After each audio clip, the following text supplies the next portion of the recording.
Welcome to Overcoming Working Mum Burnout, mindset and managerial solutions to unrealistic expectations and gender inequality at home and work. I'm your host, Dr. Jacqueline Kerr, a working mum, behavior scientist, and burnout survivor. I talk with burnout researchers, HR experts, and life coaches about the real reasons working mums burn out. We identify behavior change strategies that support and empower working mums to continue to grow and to advocate for change at home, work, and in society at large. When mums thrive at work and at home, the world benefits. This week, I'm learning about bouncing back from burnout with author, podcast host, and burnout expert Caitlin Donovan.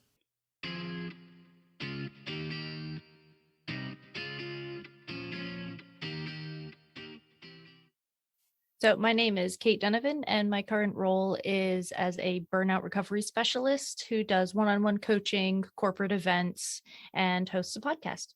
Thank you so much for your time today, Kate. Please, can you describe your journey to where you are now in your career? I left track to medical school to study Chinese medicine instead, and part of that decision was to avoid burnout. I didn't realize it at the time, but that's what it was. And I met someone, moved my entire life with my master's degree in acupuncture and Chinese medicine to Poland, started a practice there, was extremely successful beyond what I had imagined. And it crushed me. And I told my husband, I need to get the heck out of here because it's this country's fault, which turned out to not be 100% true. So I moved internationally again from Poland to the Czech Republic. And I found after a couple of years that I was still not really recovered. But up until that time, I had never really heard the word burnout. So I didn't know what was happening. I read an article one day, those moments where you know that something is true and your whole body just buzzes with recognition and resonance of, oh no, that's it. And that was like, for me, that was reading your whole book. Oh, thank you. That's so nice to hear. And I realized that and I stopped and I thought, God, I have so much knowledge. I'm a stress management expert by design. Chinese medicine is all about how different stressors, internal and external, affect the body. So how did I end up here? And I did what I do, and I dug into research, and I spent 2.5 to 3 years both recovering and doing research. And then people started to ask for my help and saying, I feel this too. You're writing about this thing. I feel this too. Can you help me? And I was like, I don't know. I don't know. Can I? So I worked with people for free in the beginning because I didn't know what the heck I was doing. And now I built an entire business around saving female entrepreneurs from the grand success of their own businesses. And I'm really intrigued that you went into the Chinese medicine. Recently, my stepsister graduated as a naturopath, and we heard as part of the graduation process, the Chinese medicine oath. And it made me weep. It made me cry. It was so beautiful. And I think it's just so important that you mentioned you were possibly preventing burnout by moving away from being a physician, because I think physician burnout is just so high. And it's something that's really dear to my heart too, because I was in the School of Medicine and I've seen the statistics on female physician burnout being so much higher than other groups, and it leading to severe health problems and sometimes suicide. And those rates are much higher in female physicians. I think you were so right to protect yourself in that way. One of the things I really noticed in your book that I appreciated was you described that burnout could happen more often. And like you said, it still was either you were still in burnout recovery or you have actually had multiple burnout episodes. And I think that was really helpful for me to hear, because I think one, I have this fear of it happening again. So that is definitely problematic. But I also think accepting that it can, but knowing that I'm prepared for it would be so much more helpful. And I really felt that came out of your book. I got this sense of that you had my back in that book. And that's what you were trying to get me into a place of where I would have my back. So tell me a little bit more about that potential repetition of burnout. I love that you got that out of the book. It makes me so happy because you never know how people are going to interpret your words. I've had a lot of people send quotes from my own book to me that I didn't think were important or worthy, really, that they were like, this set of words changed my life. And I'm like, that sentence, but 3 sentences later, I say something real smart, but it wasn't about the smart things. It was about the feelings. And what you're saying now is this relapse, this repetition is why bouncebackability is so important to me. It's not just even about if you're going to burn out again, or if you do burn out again, it's just about life in general.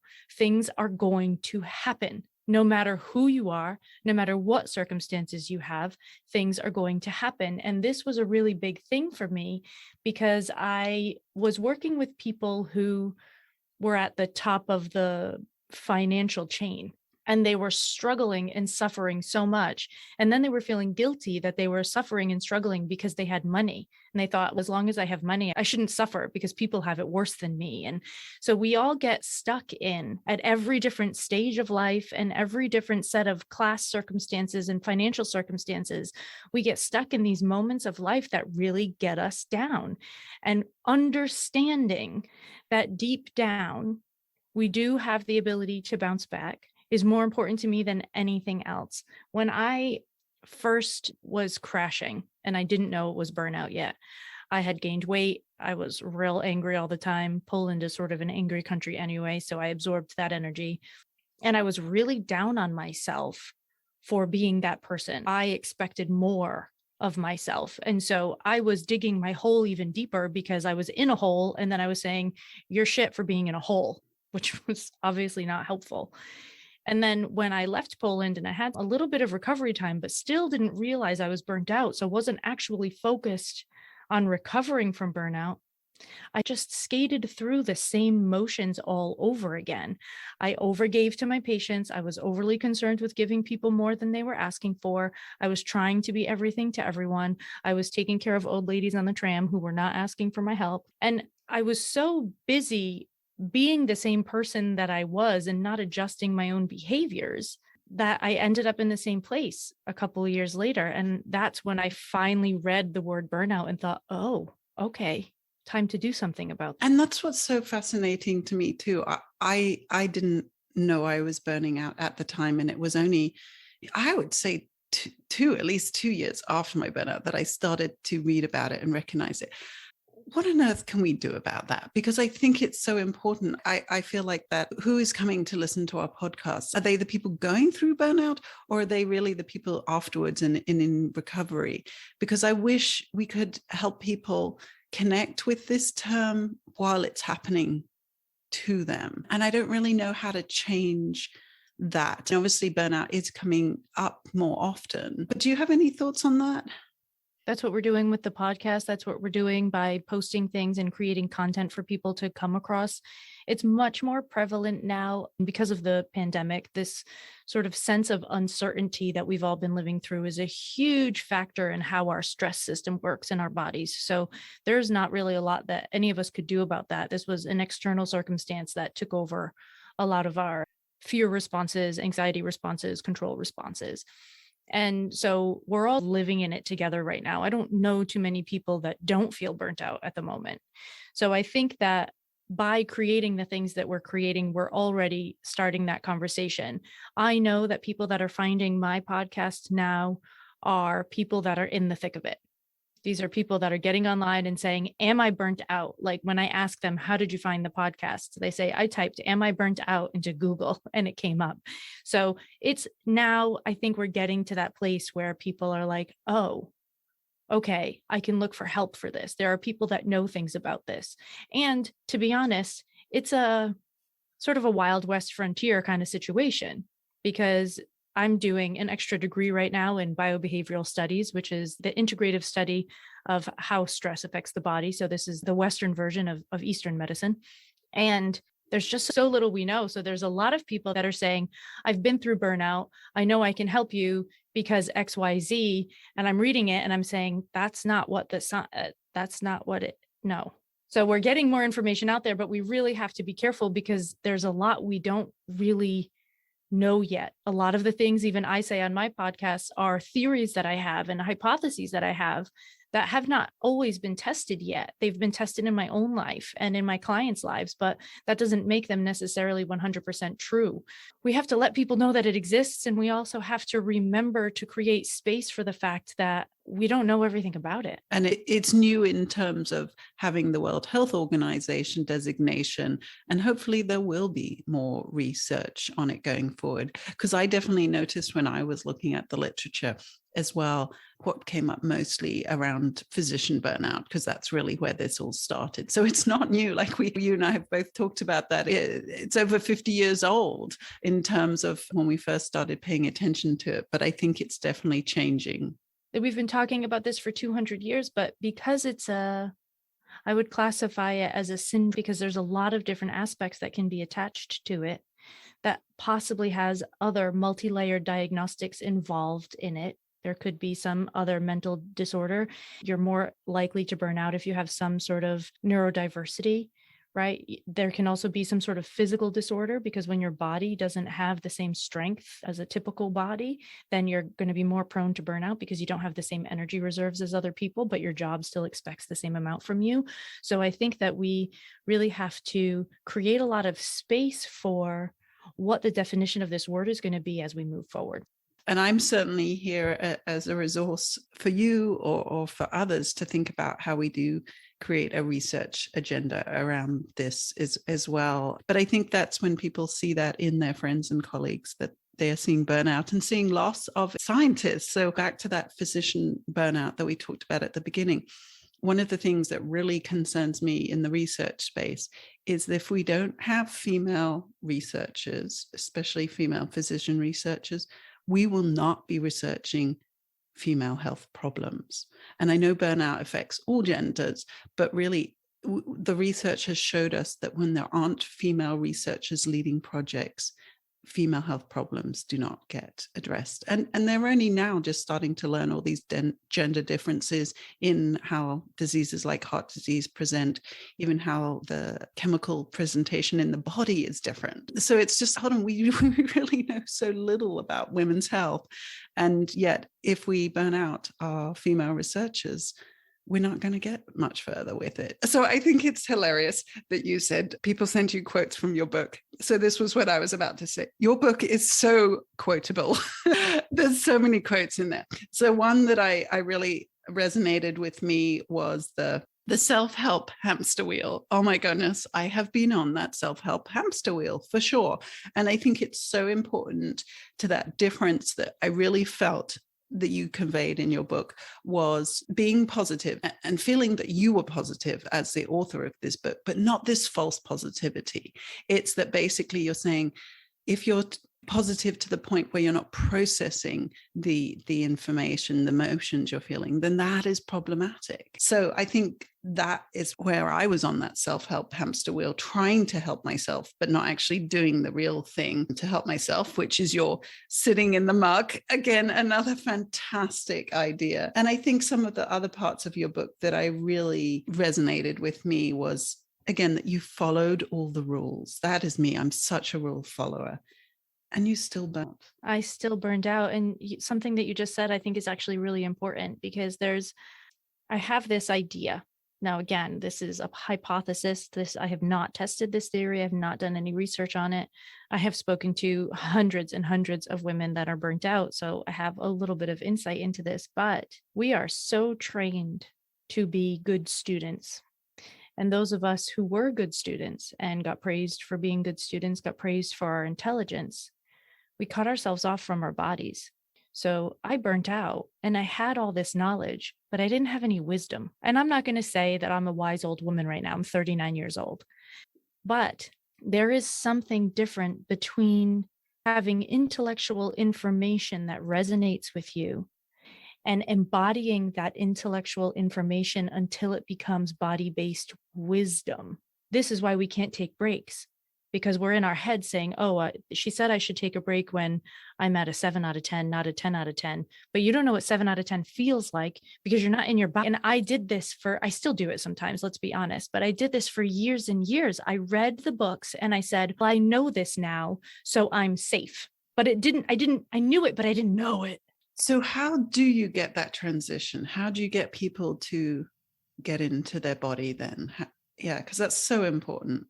To me, it's about actually practicing and implementing the things that you're reading.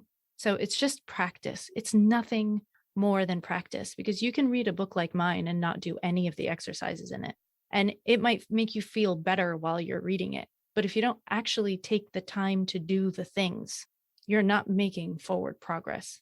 You're just finding a thing that says, oh, thank God, this sounds like me. I'm not alone, which is helpful on a neurological level. It makes your nervous system feel safer. So that's not a terrible thing. And it's not awful. But if you don't actually practice any of the things, you're still doing the things that you've always done. So this is practicing yoga nidra. This is taking the time to look into your filters. This is taking the time to find out what your values are. And values is one of these things that once you state them in the right way, so there's a lot of values exercises that are like circle the value kind of thing. And in my book and in my website, I ask you to create an action statement out of your value. So if your value is freedom, when I read your action statement, I need to know and understand on a very deep level what freedom means to you.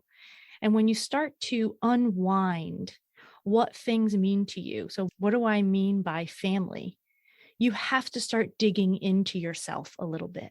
So for me, freedom is the opportunity to have lunch with a girlfriend in the middle of the week because I built a business that allows me to. Freedom is the ability to say one of my in-laws is having some sort of health trouble. Freedom is my ability to hop on a plane and get to Poland and take care of them and not worry about having to adjust too many things in my life. That's what freedom is to me, but that's not what it means to everybody. For some people, it means money, which is cool, but let's be specific about what that means. So part of getting into your body is practicing, paying attention to what you feel when you're doing things. How's my body feeling now? What's happening in my stomach? Oh, I just had tightness in my chest. Was it because I feel anxious? What did this person say to me? Why did I feel unsafe? So it's about exploring, but part of it is just practicing things in a deeper way, is asking the question. I think this is one of the most important questions you can ever ask yourself is, what do I mean by insert whatever word you're thinking about here? I ask this question to my coaching clients constantly because they say, I would love to have whatever it happens to be. And I say, yeah, but what does that mean? How are you going to know when you get it? What does it feel like in your body? Where is it located? So one of the things that I definitely struggled with, and I think that comes up based on your comment about freedom, was my fear of freedom. And actually, I did a visualization exercise once with one of my coaches around freedom. And she said, imagine what would freedom look like for you? And I was thinking about this just big green grass. And she said, go towards it. And I started to almost have a panic attack.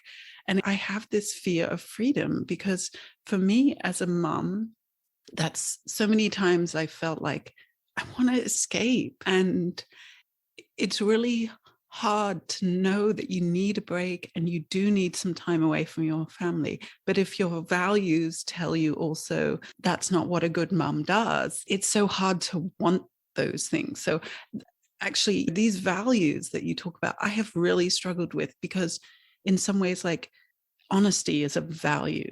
But I'm struggle to be honest with myself sometimes. I'm so afraid if I'm honest with people and I hurt someone.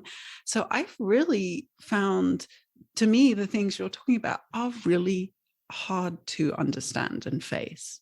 They are hard to understand and face, and that's why we need to practice. When we are intellectual people that have been praised for intelligence our whole lives, practicing something that we're not good at doesn't always come easy. I'm not good at this. I'm not good at this. Nobody's good at this because we've never done this before. No one's ever taught us to do this. This is new information. The first time I did a values exercise, at least 10 years ago, and it was nonsense. I was like so generic with my values. They had nothing to do with what I really wanted and everything to do with what I thought people expected of me. So it took probably 3 or 4 times for me to start getting honest. And that's where this sort of idea of freedom comes in for me. Like I really had to dig into, what does that mean? How do I make it safe? What does that mean about my other values? How does that affect this, that, and whatever. Like, you have to take the time to really dig through. You can have freedom as a mother while you're next to your children. Freedom doesn't have to mean that you're separate. Maybe it does for you. That's okay. So then the question comes down to, when you say and feel freedom, what are you thinking of? What are you picturing? Because maybe the thing that you're thinking of and picturing is not actually something that you want. So it sounds nice on a values list, but it's not your real desire based on what you think that word means, not based on what I think that word means. And I think part of that too is that we have to practice doing those things as well. We have to practice finding that freedom that we think taking a break is important. So, for example, when I was speaking with Isabel Roskam, who's a parental burnout expert, she was explaining that if you go to a restaurant to get a break from your family and then you feel so, and it took you so much to organize to get there, and then at the time you just don't enjoy it and you're not feeling it, then maybe that wasn't the break you needed. I totally agree with that. We need to work out what are our breaks. Maybe it isn't being sociable with other people. Maybe it is some time on your own. But I think the other part that the practice has to happen is the first time I really started to take breaks from my kids during COVID, I took them with me in my mind. So yeah, so I agree. We do have to kind of keep practicing and pushing ourselves. So also, how do we remind ourselves to do that? How do you get your clients to really start to have these cues to remember to do these things, to remember to practice? Because again, I think that's so important with habit formation and behavior change. Yeah, I practice habit stacking because that's the easiest way to get things done. So for people that don't know what habit stacking is, it's taking something that you are already doing and adding one more event to it. So if every morning you make yourself a cup of coffee and you then sit down and enjoy your cup of coffee, and you'd really love to add in 2 minutes of breathing before you start your day, but you can't seem to fit it in, then you build it into your coffee. So either while the coffee is brewing or as soon as you put it in your hands, your first 120 seconds are breathing while you're inhaling your coffee through your nose, which is fine. You can sit there. You don't have to be in a lotus position to get the benefit of a breathing exercise. So you can sit there and hold your coffee, and just before you take your first sip, take 2 minutes to breathe. So we work on cues like that. So what cue are you going to use that's already a part of your day that we can add things to? I don't subtract behaviors, especially in the very beginning, because it's too hard and it's not successful and it doesn't work. I also don't usually go at things directly. So let me think of an example. If you're trying to reduce your level of fear, so you've decided to use an affirmation that says, I am brave in the face of whatever. I haven't found that to be really successful for people, especially people that are burnt out, because the research keeps showing that there's a disconnect between our animal brain and our executive brain. And when that disconnect is there, we're not really processing our emotions properly. We're not filtering our emotions properly. So just saying, oh, I feel brave, it's not actually connecting in your brain. So it's not really doing much. It's the same reason that gratitude is such a hard thing when you're burnt out. You don't actually feel it, so it doesn't have the benefit that it can have on a nervous system level when you're burnt out. So instead of saying, I feel brave, and trying to push your way through to a new way of being forcefully, we ask questions like, what could you do in this situation to feel 5%? So we go in through the back. We don't make you courageous. We make you feel safe so that your fear becomes lessened. Does that make sense? Totally. And I think it's so important that you talk about things like gratitude when you're in burnout, that you can't necessarily experience their benefits, because I think that was also really important in your book. And it's sort of part of that being on that self-help hamster wheel, is that some of the things that could help you, you're not able to benefit from. And then again, as you said, how our brain is changing during burnout so that it is deteriorating the whole time. Your ability to cope is getting less and less. And that's when we start really beating ourselves up, because we start to know, like you said that about yourself too, we start to know what we need, and then it doesn't work for us. And that is then this sort of spiral of self-blame and other things. So I started asking, how can I get this to myself without going at it directly? What could be in place so that this would be easier, right? So if you have a fear of this freedom, but it is something that you want to create, then the question becomes, what can we do that would make this feel safer? And I like that. It's almost like I'm really into reverse engineering. So it's that. Yeah, yes, it is reverse engineering. It's the backdoor method. And I don't hear a lot of people talk about this, but I feel like it's one of my most successful techniques as a coach, because we're taught so often to go straight into something. We're always like, just stand in the mirror and tell yourself that you feel beautiful. Maybe sometimes for some people in certain circumstances, but when your brain is not primed for that kind of action, our first step is always safety. We need your nervous system to know that you are safe. And in order for your nervous system to know that you are safe, we need to make your internal speak as safe as possible. We need to make your exterior, your environment, as safe as possible. And what safety means to you is going to be different than what safety means to somebody else. So then we have to explore that.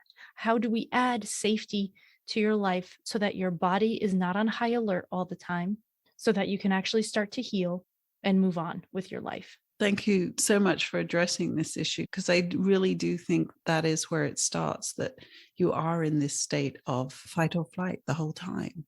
And it's exhausting. It is exhausting. So that's an excellent description of how to do that. And I love that you're coming at it from that way. Are there any other messages from the book, or even exercises from the book, that you'd like to share with listeners? I think since we were talking about the gratitude, I think it's important to give people something to do in its place. So if you're trying to do gratitude exercises and you feel like you're lying to yourself and it's not making you feel any better, then instead of gratitude, the focus should be on resentment. And this doesn't mean you should be venting. It doesn't mean you're just supposed to spew out bile in every direction. But it does mean that if you take the time to notice where you're feeling resentful, that will clue you in as to where your boundaries are being broken, either by yourself, mostly by yourself, or by someone else.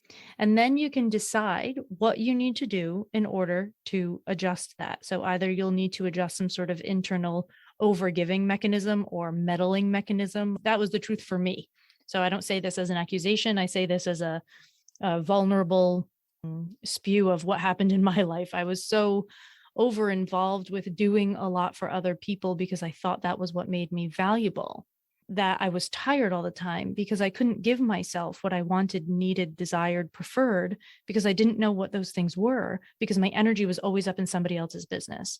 And I found those places because of resentment. So I would get a text from a particular friend and I would be like, God, doesn't she get enough from me? What does she want now? She was like literally asking me to lunch. And I was getting nasty in my head. Oh my God, what do you want from me? What do you need from me? When you start asking questions like that, you've usually given more than the other person has even asked for. And you didn't get back things that you didn't ask for. And now you're pissed. But the method isn't to create a new boundary with this person, as conventional wisdom around boundaries would tell you, like, you need to create a boundary. No, you need to stop giving stuff where you're not being asked for anything. And you need to start speaking up when you need your friends to fulfill something for you. Those are the boundaries that need to be put into place. You need to do less and ask for more, most likely. And resentment will help you get there. So where are you feeling that resentment? What is it doing for you? What's the real message underneath it? So again, we're going backwards. So instead of going through gratitude and trying to force ourselves into this positive place that doesn't feel real to us at the moment, we actually use the emotions that we're having to get to a place where we're safer. And I think resentment is a great one to remind listeners about, because, oh my goodness, I was so in such a bad space of resentment to my colleagues and resentment to my husband. And admitting it was so hard because, again, feeling bad about being that person, but really just saying, okay, this is a symptom of what I am going through, because I'm not a bad person and I wouldn't normally feel like this, but this is in my head so often. It's an indicator that something's going wrong. And I do think it's such a great symptom that people can relate to, and then start to go, okay, maybe if I'm feeling this is me being in burnout. So I'm glad you brought that one up, because I think a lot of people can relate to that. And again, like you say, reverse engineering into, okay, where is that coming from? And I agree, it's also a great cue going forward. Because at the moment, I had shared with you, my husband broke his leg really badly last weekend, and he's going to have to go into surgery. And he's in such a bad space, and I feel terrible about that. But also, we had just got into a good space in our relationship where I was trying to take 1 week a month where I got away and really focused on my work. And it was making my brain work again in ways that it hadn't, and it was just really helping re-energize and fill me up so that the other 3 weeks of the month I could be the mom and wife and everyone that I wanted to be. And now that's gone. And so it's so funny because somebody did ask if we wanted to go to a barbecue this weekend, and I was like, oh my God, what do you expect of us? And I was like, oh yeah, that's just such an unreasonable response. They were just trying to include us in their lives again. And that happens a lot. Unreasonable responses is one of the most common things that people write when they fill out a form to chat with me the first time. They say, I'm being totally unreasonable with my family. I know it and they know it, but I can't seem to help myself. What do I do? Let's get into resentment. Let's figure this out so we can put in the right boundaries, so you can adjust the things that you're offering inside. I've been married for 14 years this month. And when we first lived together, I had moved to Poland and I wasn't working right away because, of course, I didn't have a visa to work because I had just moved there from the US.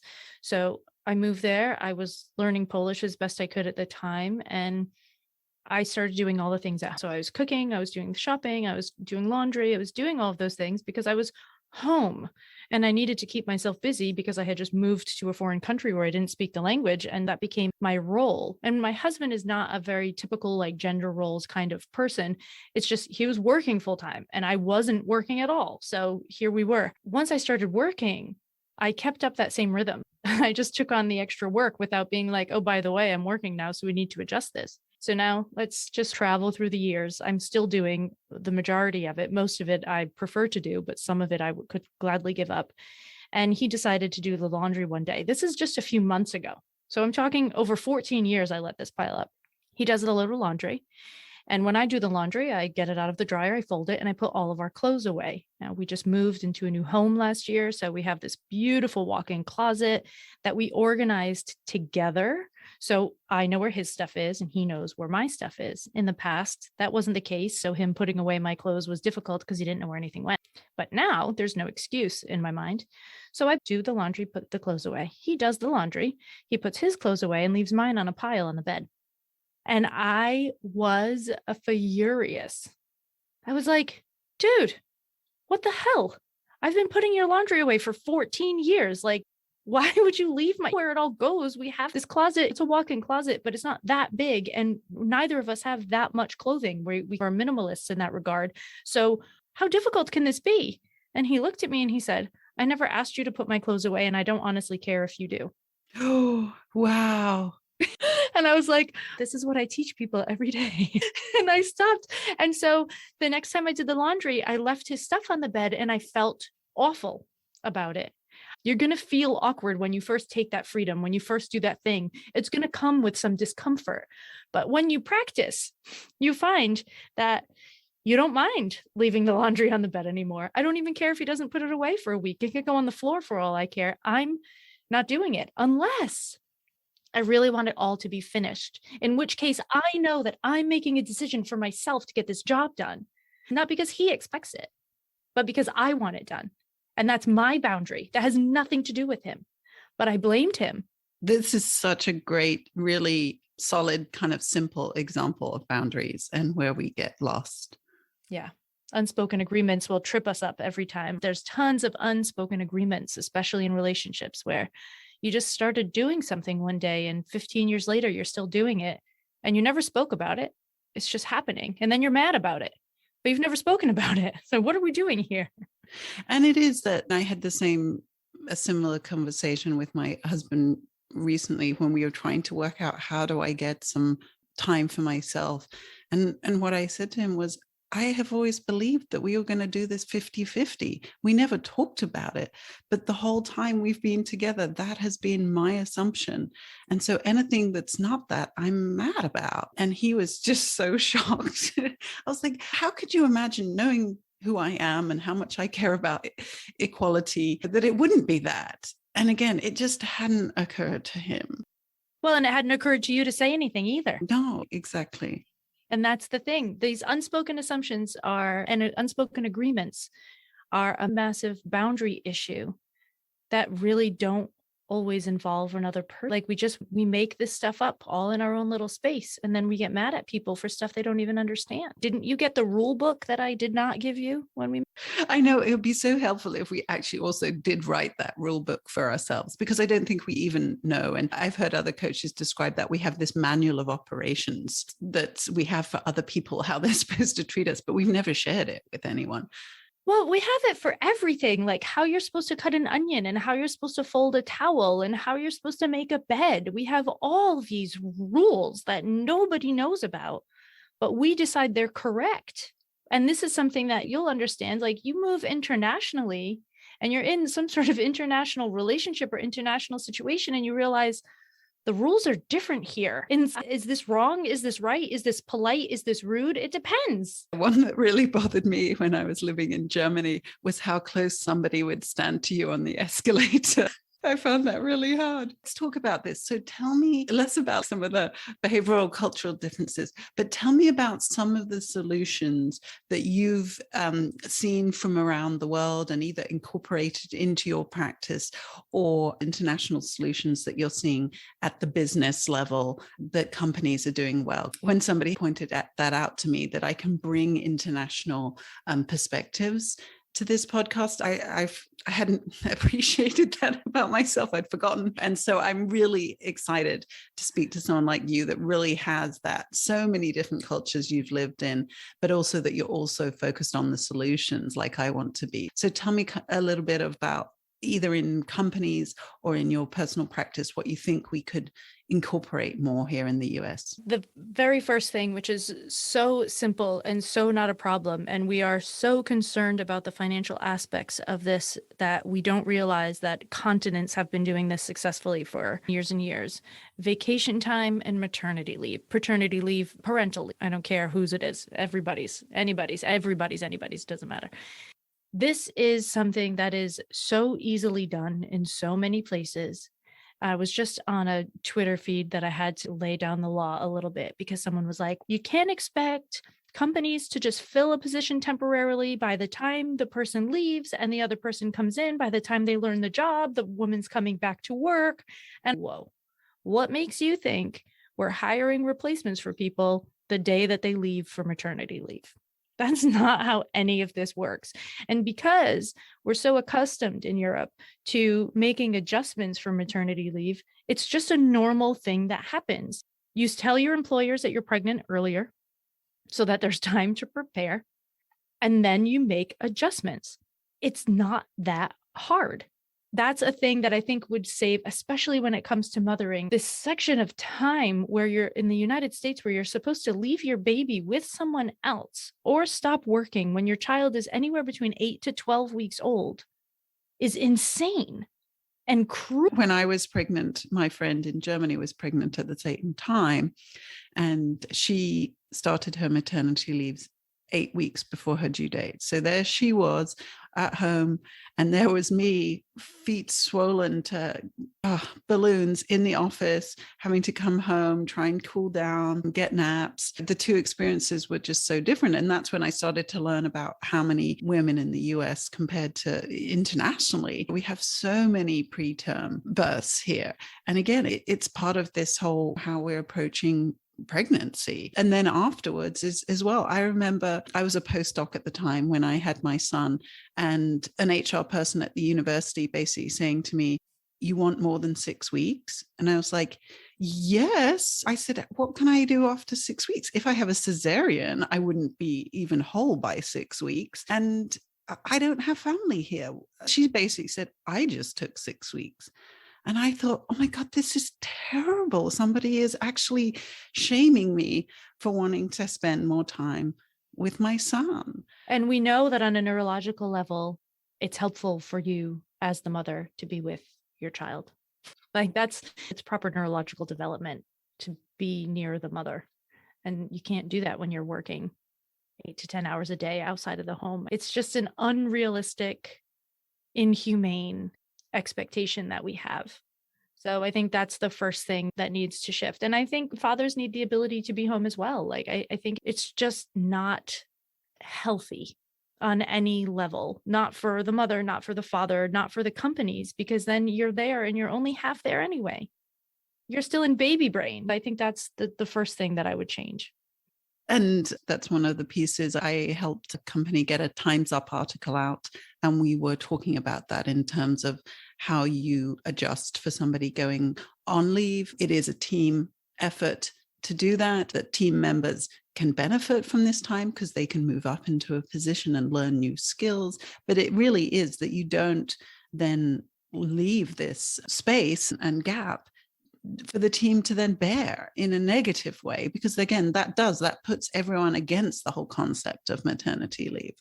So I agree, it definitely has to be a group effort. And then I think the same with returning to work. We talked about that in this article, that there are lots of companies now that help with that, but you really need to have a plan for return to work, not just assume that jump straight back in. And then the next thing that I would talk about is along the same veins is vacation time. In the States, even when you have vacation time, you're not really encouraged to take it. In Europe, if you don't use up all your vacation time after March of the following year, you get paid for those days. So you have to take the time. Companies would rather you take the time than pay out. So they encourage you to take the time because it works out better for them. And in the States, we have this idea that if people are gone for 5 weeks a year, everything is going to fall apart. I never took less than 6 weeks vacation a year when I was living in Europe, ever. And it was normal. People expected it. It's just like, great, have a good time. You deserve the time to recharge. What a different attitude. And I think even that focus on, for example, in France, pretty much August, everything is closed. I remember my dad, when we first moved to Sweden, his factory that he worked in closed for a whole month. And he was shocked as an English person going to Sweden, having that experience. But that's what I think is so important for CEOs to hear is if the whole company shuts down for a period, and everybody gets used to that and knows it's part of the schedule in terms of deliverables, et cetera, then nobody is having to, on vacation, look for emails because nobody's sending emails. Everybody can actually switch off fully. And I think some companies are starting to do that now, I'm hearing.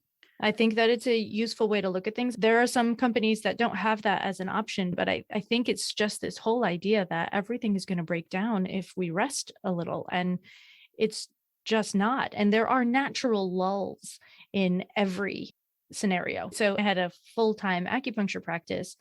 I always shut down for Christmas and New Year's.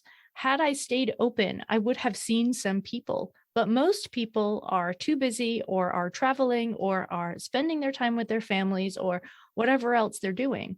So it made more sense for me to just take that time off, enjoy my time with my family and my people and do that thing and just not worry about it.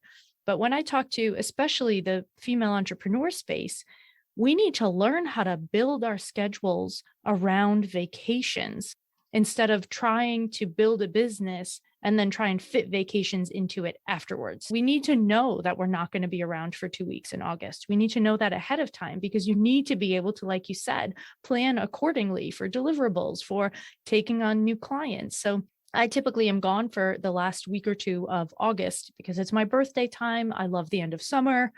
So I don't take on new clients past the end of April, beginning of May, usually, unless when I talk to somebody because they book a call, I say, listen, we can start, but we're going to have to extend the contract because I'm unavailable between this day and this day.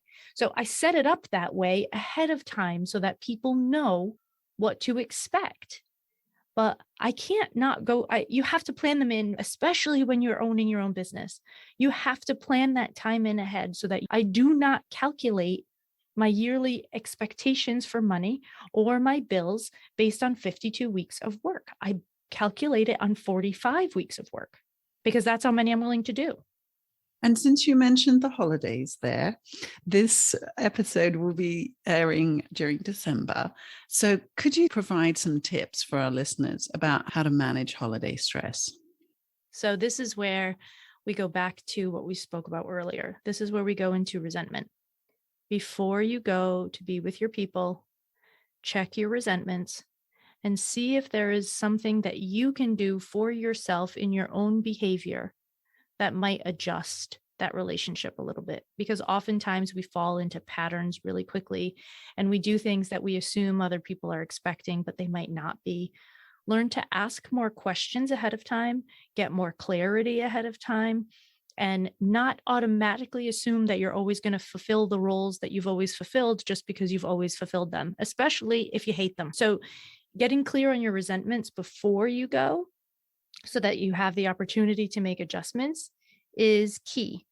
The next thing that's really important is my therapist from the Czech Republic told me this, and I have not found a study to back it up, but it feels true in my body, so I'm going to share it anyway. She told me that when you are with your family of origin for anything over 2 hours and 45 minutes is the average, you immediately revert back to the role that you played as a child. So if you were the clown, or if you were the listener, or if you were the helper, or if you were the whatever it was that you did, however you acted, that system gets turned right on. And you start acting in ways that you're like, why do I act like this when I'm with my family? I don't act like this when I'm with other people. And when she said that, my heart dropped because I was like, oh, I can feel that. I know what that feels like, that moment where I'm like, my family's real sarcastic. And I like to joke around, but I'm not that sarcastic anymore in day-to-day life. But when I'm with them, I can be nasty. I don't even like it. But I think it's expected of me to be that sharp-witted, so I turn that back on. And so in order to feel comfortable with myself, I have to remind myself that's happening. And that if I need to step away for 5 minutes to realign myself and recenter myself so I can act in accordance with who I am today, that I need to take off, even if it means sitting in the bathroom for 5 minutes by myself.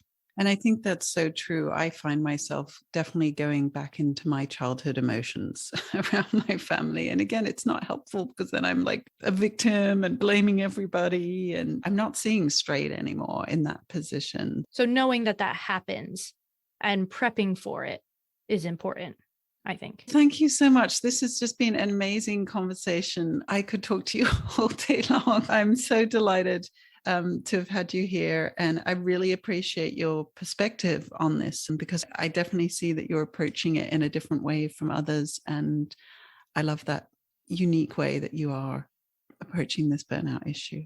Thank you so much. First of all, thrilled to be here with you. And second of all, I feel that this really is my work. I'm supposed to say things a little bit different for all the people that are getting left behind by the typical advice. You know, I feel like that's the role I'm supposed to fill. Like, I like no soldier left behind on my watch. I feel like if we just flip the script a little bit, we can be more inclusive and we can be more helpful and we can be more understanding and we can create more safety. So I feel like my job with my information is to make people feel understood, seen, heard, and safe.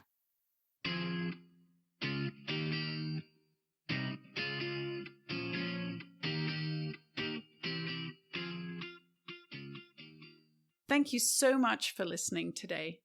You can find helpful resources from each guest and key takeaways on the podcast website at www.jacquelinekerr.com/podcast. You can download additional resources on the website, including this week's Behavior Change Guide, which focuses on addressing resentment to reduce burnout. I would love to hear your burnout story. Which key takeaways helped you? Ideas for topics you want me to cover or guests to interview? Please complete the feedback form on the website, again, drjacquelinekerr.com/podcast, or comment in the episode post in LinkedIn under Dr. Jacqueline Kerr.